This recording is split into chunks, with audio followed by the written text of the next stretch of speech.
Welcome back to the Inspiration Station where stories spark action. I'm your host, Mr. U. Thanks for joining us. If you're watching us for the very first time, thanks for making us part of your week. We're live on LinkedIn, Facebook, and YouTube.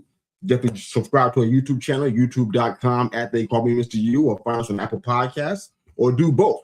Thanks for your support. We definitely appreciate that. We always try to go into this show.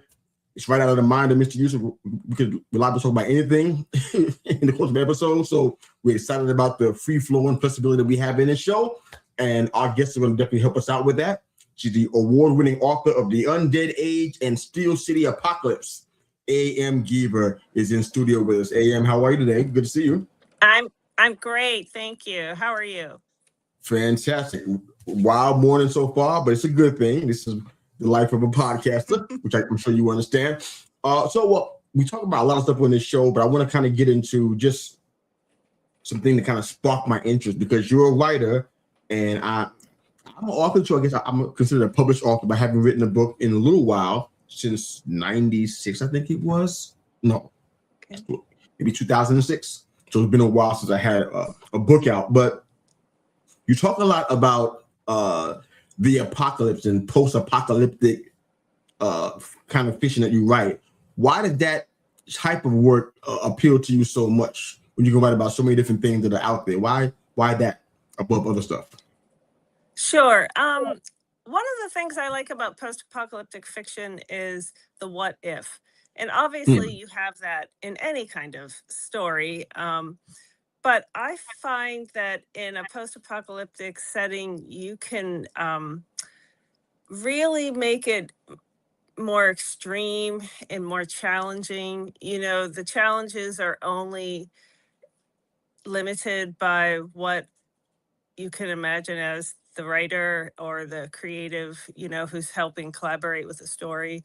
So I like that aspect. I like the, tearing everything down and building it back up because I fundamentally am really interested in characters and people. And it's interesting to play with the transformations that occur when people are put into really extreme situations. Why do some people break good and some people break bad? How does it change them? How do they live with it? Can they live with it? Can people who have a chance to redeem themselves, do they take that chance or do they fall back on doing what they've been doing? So I'm really interested in the human condition, and a post-apocalyptic setting really lets me, essentially torture my characters. I find that most post-apoc and dystopian authors are kind of torturers on some level. But if we can keep it in fiction, then that's a appropriate outlet. I love it. I would ask you if you have an affinity towards talking about the human condition, because I hear that coming out. Human tendencies. How does somebody respond in unexpected situations? Sound like you definitely put a lot of thought into that. I think you consider yourself a sci-fi enthusiast. Were you ever did you grow up on Star Trek, Star Wars, Oh, yeah. things of that nature? Is that something that would kind of inspire you a little bit? Yeah, absolutely. And because my older brothers and sisters, especially my brothers, were all really into sci-fi. I got into reading at a young age, and there's a surprising amount of science fiction or science fiction influence in certainly fantasy stories for children. So, I read so much, almost anything that caught my eye and I can remember one book I did not finish as a child in school because I had been told by my mother, you have to finish a book. And I remember confessing to Mrs. Buncher, my fourth grade teacher, that I just couldn't finish this book. I hated it. I kept falling asleep. And I thought she was going to be really mad. And she was like, that's okay. I was like, was it War and Peace? Pardon me? Was the book War and Peace? No, it was a C.S. Lewis book. It was not The Lion, the Witch, and the Wardrobe series. It was another of his books, and I kept falling asleep. Honestly, it made me really sleepy.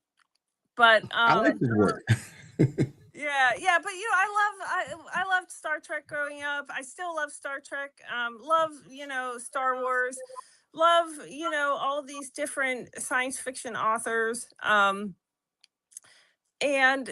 not all of them are straight sci-fi. Like that's not all they write. But I love that imagination of what's possible, and across all fiction, and science fiction can offer ironically, because I write what I write.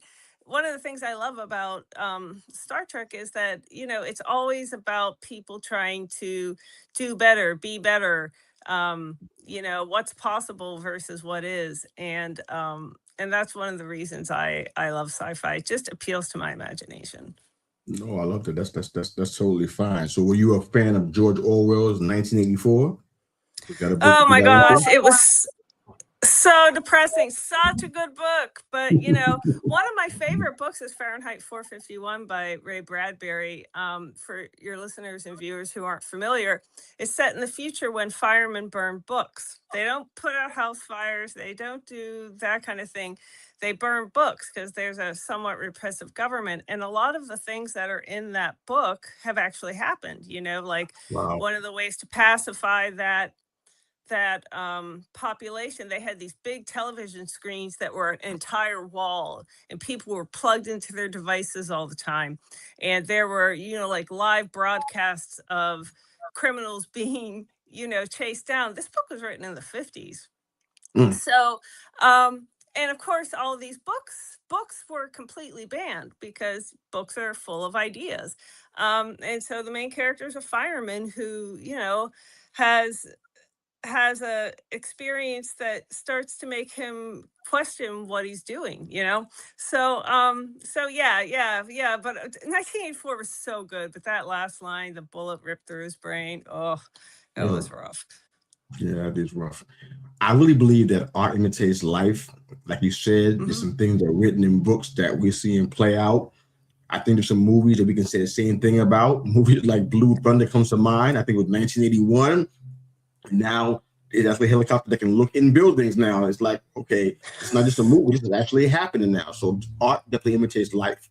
But you write about, absolutely, as an enthusiast of science fiction, you write about impossible situations, impossible choices, no-win scenarios, that kind of thing. And as you mentioned earlier, bad behavior and the human condition.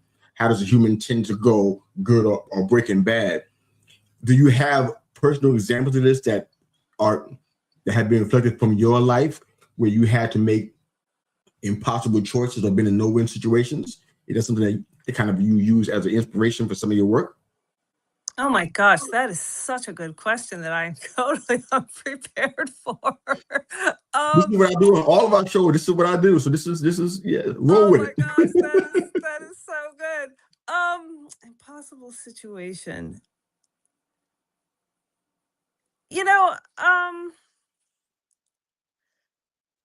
Gosh, I'm thinking that the stuff you writing come from somewhere. This is not an impossible situation. Okay. But this is, oh gosh, I'm so sorry. My dog is starting. One of the hellhounds. As soon as the dog passes, she'll stop. I promise. Dax, stop it. You said the cat has good manners. You just say anything about the dog, so I just can't assume that this could potentially happen. Sorry about that. It's okay. One thing I find challenging, this is not an impossible situation, but I really want to buy local. I really want to support my community. I really want to make it possible for smaller businesses and people like me to thrive. And Amazon is so convenient. And lately I've just been like, oh my God, you can't order this from Amazon, but they're so, they've made it so seductive, and it's not really that hard, but that mind shift change can be very challenging. That mind shift change of I've already paid for that shipping, so I need to use it. I've already done X, Y, and Z, and it's like, okay, well, so where do you fall, Annie? I mean, is it about trying to support people? Is it about trying to support places that treat their workers well, or Mm, is it about good point. you want it tomorrow? And I'm embarrassed to say that, like, I have to have these conversations with myself because it should be pretty easy. um but but that's a reality, and it's not a no-win situation, and in some ways it's very low stakes, but in other ways it has really serious consequences for people who work there, or people who are trying to make a business, people who are trying to organize labor union there. I mean, Yeah.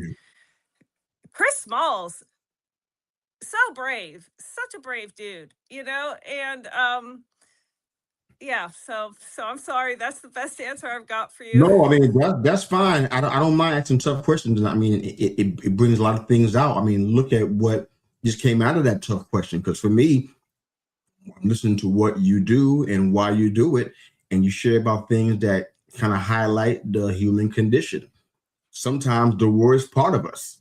So, I mean, think about all that's been going on around the world without getting too much commentary, the Oh, blackouts and everything. People, I mean, to be honest, we had a power outage here a couple of weeks ago, and it was bad timing because I was in the middle of scheduling an interview and having things, in place, and it was like, okay, a person was sitting there waiting for me to respond, and I couldn't respond, couldn't do anything. There was no way to get to them because there was no right. power.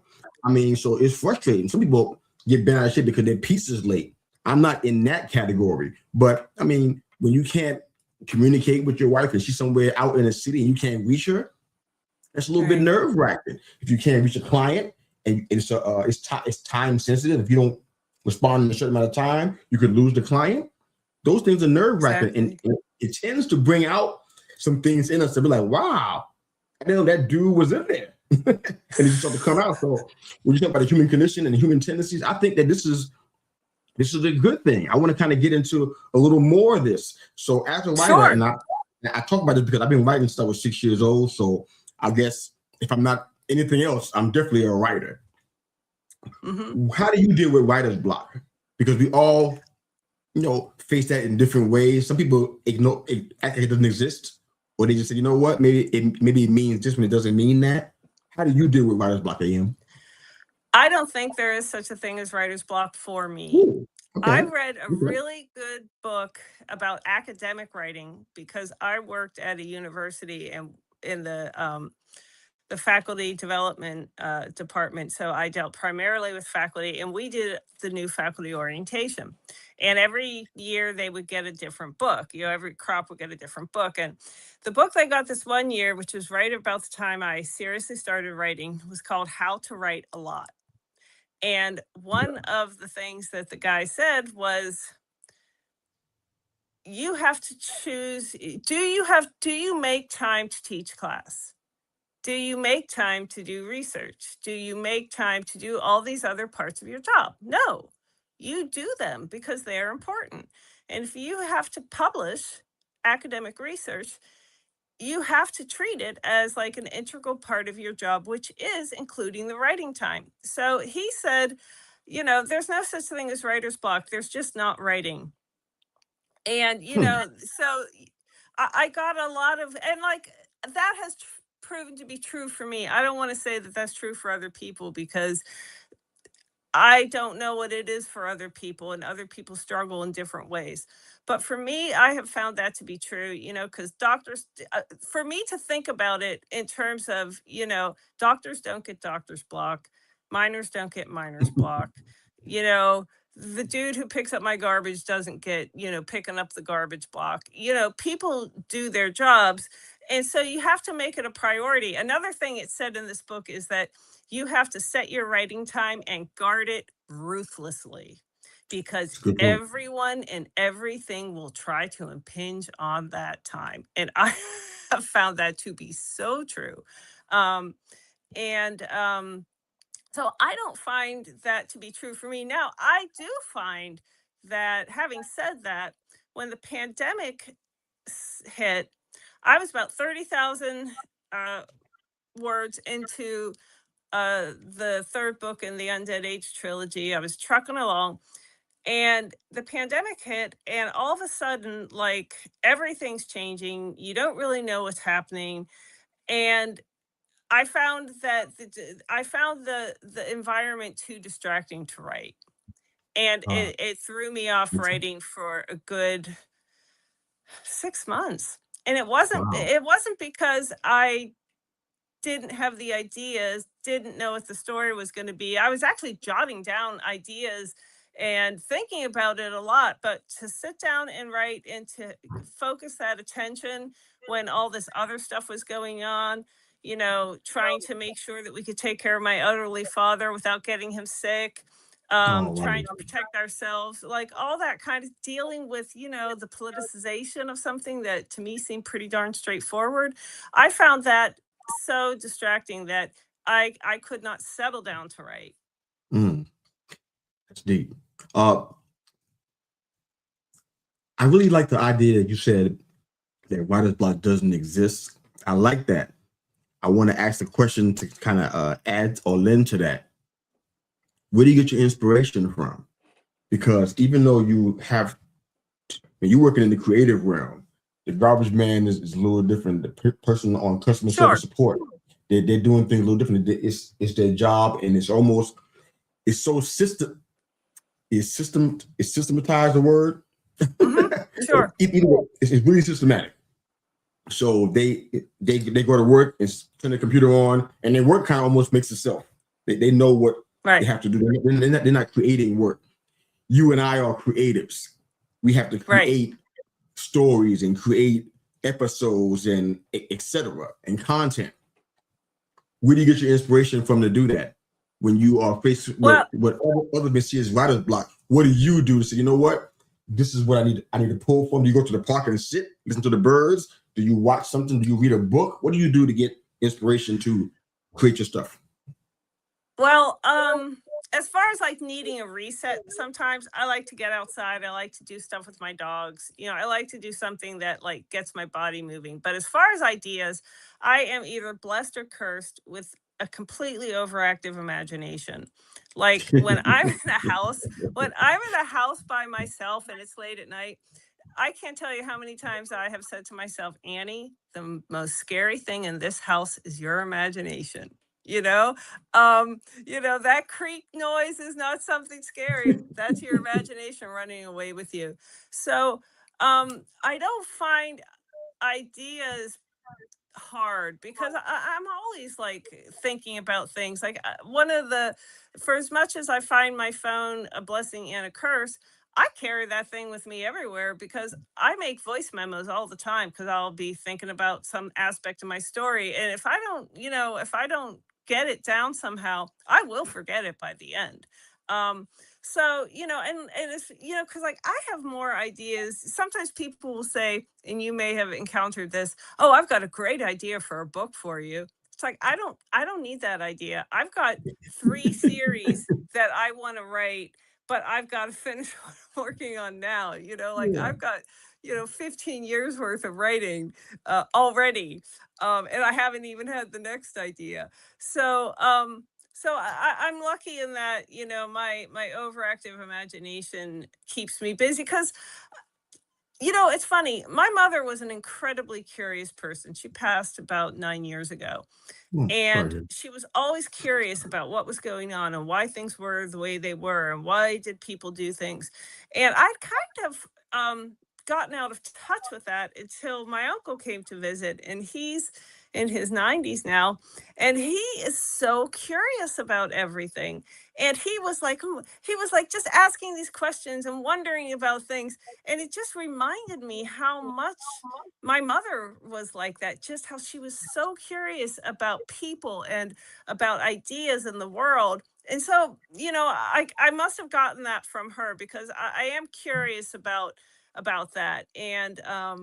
and then my imagination runs away with me as well. No, I totally get it. That's very interesting. With the time that we have left, I want to try to get a few more questions in because some things I think you have a unique perspective on that I want you to share with our audience. I know that you've entered into the indie publishing realm, and you're kind of doing that Hmm. outside of the traditional sense.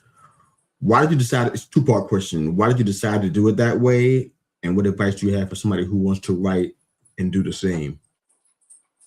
I decided to do the indie route because the more I learned about traditional publishing, the more I learned that a lot of the things they used to do for you, if you got your book traditionally published, they don't do anymore.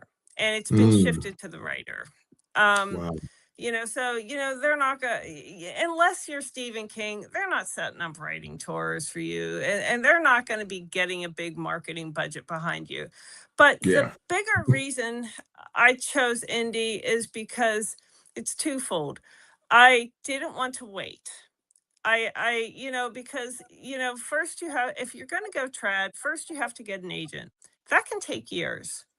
Then your agent has to sell the book, to an editor, which can take years. And then an editor has to convince their boss that this book is worth doing. So let's assume it all falls into place for you like that.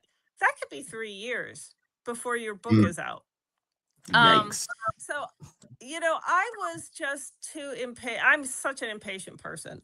Um, so that didn't make sense to me.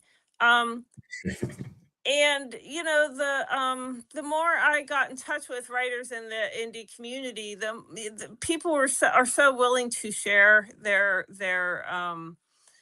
knowledge, and it's a very supportive place. So I really like that. And then another aspect is that I didn't need the external validation of a traditional publishing route. Some people, it's really important to them that a publishing company will say, "Hey, I think your book is good enough to do this with," and that's fine. That's totally fine. But I didn't need that. I felt like I had a series, or well, the first book. I had a book that was good, that people would hopefully like, and I didn't need somebody to tell me it was good Yeah. in order to Definitely. move forward. Definitely. And as So far as advice, I would say, um, I stumbled onto using Facebook as a resource as a writer. I had no idea that like better there put were this all way. these Facebook groups. I just happened to sign up for a webinar by a romance author about getting your book published, and she was a New York Times bestseller, so I figured she knew what she was talking about, and she does.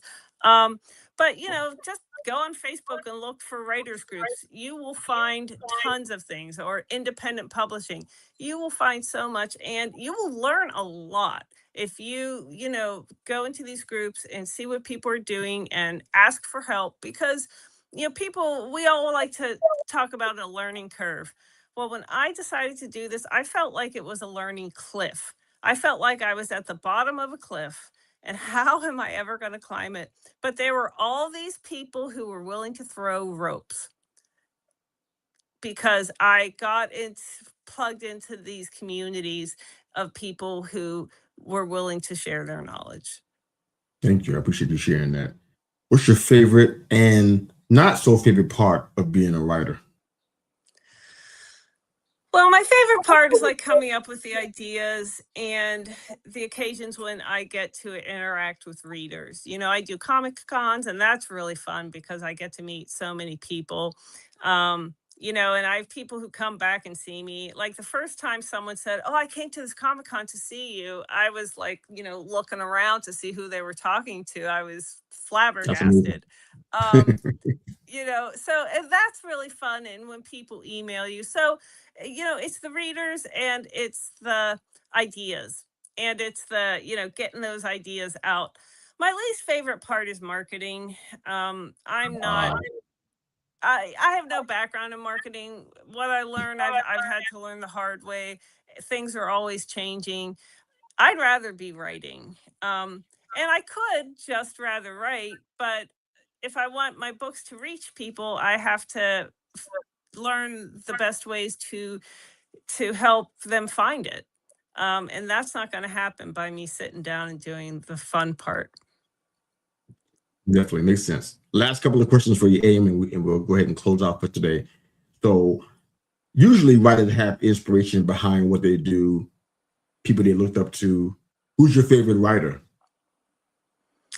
Ooh, I would say Margaret Atwood is probably my Margaret favorite. I Atwood. mean, there's so many people, there's so many writers I love, but I figured you'd say I that, really but do. only one answer. Margaret Atwood's the one? Yes, we'll go with Margaret Atwood. Final answer. I love it. I love But it. I Love could it. give you 10. I know you can give me 20, but I only want one, and you gave me Miss Atwood, so it is what it is, right? as a writer, and this is something that not only was I a writer for a long time, almost my entire life, pretty much, also an avid reader. What are you reading right now, besides your own work, of course? I am reading a book called Biohunter right now. Biohunter. And Okay. I found it through a authors do newsletter swaps. If you have a newsletter, you let people know about other people's books, and That's nice. it's a futuristic kind of dystopian book. I'd never heard of the author before, but it's anyway, it's really good. I'm reading Biohunter right now. I mean, there's a couple other books I'm kind of dabbling into, but Biohunter's the one I'm really reading. No, I love that. I love that. So, firstly, thanks for jumping on the show and being a part of this conversation. It was insightful, to say the least. I learned a lot from you today. If you don't mind sharing with our listeners and our audience, or our listeners and our viewers, who are all both the audience, how they can find your work, how can they find you, ask any questions about indie versus traditional publishing, etc. How can they find you? Sure. Well, my website's a good place to start. It's amgeever.com. You can find out about me and my books there. All of my books are published on Amazon and are in the Kindle Unlimited program. So you can buy them on Amazon. If you have Kindle Unlimited, you can check them out and read them that way. And, I have a Facebook presence and an Instagram presence. So there's lots of places. All right, guys, you heard that. amgeever.com. Her books are on Amazon. She's also on social media, Facebook specifically, I guess. You can find her in all of those outlets. AM, thanks for your time and being on our show. It's been a fantastic conversation and journey with you. Thanks for being here. Thank you. I've really enjoyed this. Same here. If you're watching and listening for the very first time, thanks for making us part of your week. We're live on LinkedIn, YouTube, and Facebook right now, and of course on audio platforms, via scheduling. But thanks again for making us a part of your day. This is they call me Mr. U, and I thank you for joining us and being a part of the flagship, our very first show, and the one that means the most because we get a chance to talk to everyone about anything. So it's been fun. AM, thanks for being here and thanks for being a part of this. Thank you. Have a great day, everybody. Thanks again for watching.